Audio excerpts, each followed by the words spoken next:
ત્યારે આ બ્રિજનું લોકાર્પણ થવા જઈ રહ્યું છે ત્યારે સુદર્શન સેતુ બ્રિજની વિશેષતા જાણવા TV9ની ટીમે સુદર્શન સેતુ બ્રિજના ડેપ્યુટી એક્ઝિક્યુટિવ એન્જિનિયરની સાથે ખાસ વાતચીત કરી અને જાણવાનો પ્રયત્ન કર્યો કે આ બ્રિજ બનાવવા માટે કેટલી મુશ્કેલીનો સામનો કરવો પડ્યો અને આ સાથે તે જાણવાનો પ્રયત્ન કર્યો કે જે જગ્યા પર દિવસમાં 2 વખત ભરતી આવે છે ત્યાં કેવી રીતે આ બ્રિજ 100 વર્ષ સુધી સુરક્ષિત રહેશે।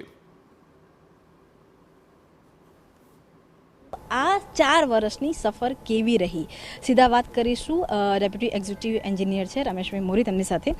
સર, બ્રિજ અત્યારે આ દેખાઈ રહ્યો છે પરંતુ કેટલા કિલોમીટરનો બ્રિજ છે, કેવી આખા બ્રિજ માટેની 4 વર્ષમાં શું શું કામગીરી થઈ અને આ બ્રિજ અલગ કઈ રીતે છે બીજા બ્રિજ કરતાં? ટોટલ બ્રિજની લંબાઈ છે 2320 મીટર છે। એપ્રોચ રોડની બંને સાઈડમાં ઓખા અને બેટ દ્વારકા સાઈડમાં 2452 મીટર લંબાઈ થાય છે। આ બ્રિજ અલગ એ પ્રકારે છે કે આના બંને પાયલોન 130 મીટર જેની ઊંચાઈ છે અને બરે કરુ પાયલોન છે, જે દુનિયામાં બીજા નંબરનો કરુ પાયલોન કેબલ સ્ટેટ બ્રિજ છે અને બસ એ સૌથી પેલું આ અલગ પાડે છે એવું છે બ્રિજનું।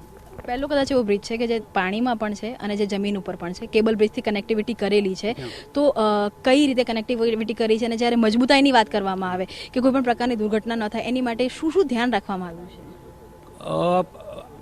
આપણે કોઈ પણ જાતનું ટોટલી આમાં લોડ ટેસ્ટ કરવામાં આવેલો છે, જે એમની કેપેસિટી છે એમના કરતાં 75% વધારે પેલું થાય એ પ્રમાણે એમનો લોડ ટેસ્ટ થયેલો છે અને એ છે 100% રિકવરી આપણે આવેલી છે, જેમાં કોઈ પણ બધા ટેસ્ટ ટોટલી કરવામાં આવેલા છે અને 100 યર્સ માટે તેમની લાઈફ છે, બાકી મેન્ટેનન્સ છે એ પ્રમાણે થતું રહેશે।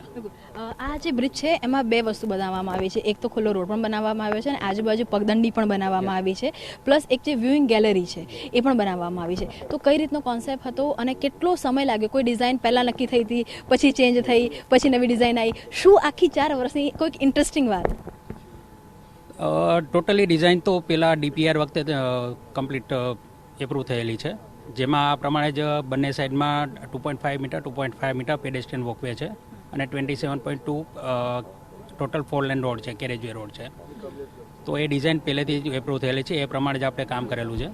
જસ્ટ જે ક્રિટિકલિટી જે અમારે કહેવાય છે કે જે બ્રિજ બનાવવામાં, તો એ ફાઉન્ડેશનમાં આપણે આવેલી છે કે જે દિવસમાં 2 વખત લો ટાઇડ અને 2 વખત હાઈ ટાઇડ થઈ છે અને આપણે પાઇલ કેપ છે એ ટોટલ હાઈ ટાઇડ લેવલથી નીચે છે કન્સ્ટ્રક્શન કરેલું છે।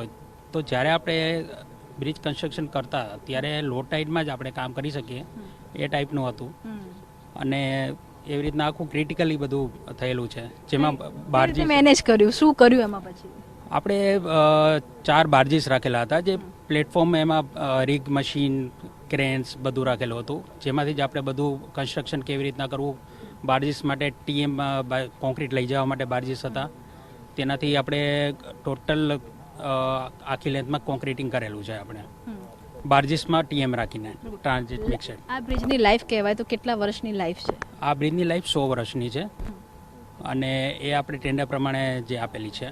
અને મેન્ટેનન્સ કેટલા સમય થતું રહે? મેન્ટેનન્સ છે આપણે દર 3 વર્ષે છે આપણે એમને ક્લિયર કરી લેવાનું છે અને એ પ્રમાણે મેન્ટેનન્સ આપણે જે પ્રમાણે હોય એ થતું રહેશે। અચ્છા, કાલથી જ્યારે બ્રિજનું લોકાર્પણ થાય ત્યારે રેડી ટુ વર્ક એટલે કે લોકો આનો ઉપયોગ કરી શકશે એ સ્થિતિમાં છે? હા, યસ, બ્રિજનો ઉપયોગ છે એ યુઝર છે 100 વર્ષ સુધી કરી શકે એ ટાઈપનું છે। ધન્યવાદ તમારી સાથે વાત કરવા માટે। તો એક અલગ રીતે આખી કહી શકાય કે જે બ્રિજ છે તે બનાવવામાં આવ્યું છે, જે રીતે વાત કરવામાં આવી, હાઈ ટાઇડ્સ અને લો ટાઇડ્સ એ 2 ખૂબ જ કોમ્પ્લેક્સ હતા, કોમ્પ્લિકેશન્સ હતા, તેને આખા કામકાજ વખતે દૂર કરવામાં આવ્યા છે અને 100 વર્ષની લાઈફવાળું આ સુદર્શન સેતુ છે તે બનાવવામાં આવ્યો છે કે જેની અંદર આવતીકાલથી લોકો છે તે પણ આનો જે બ્રિજ છે તેનો ઉપયોગ કરી શકશે। કેમેરામેન ઇમરાન સાથે કિંજલ મિશ્રા, TV9 બેટ દ્વારકા।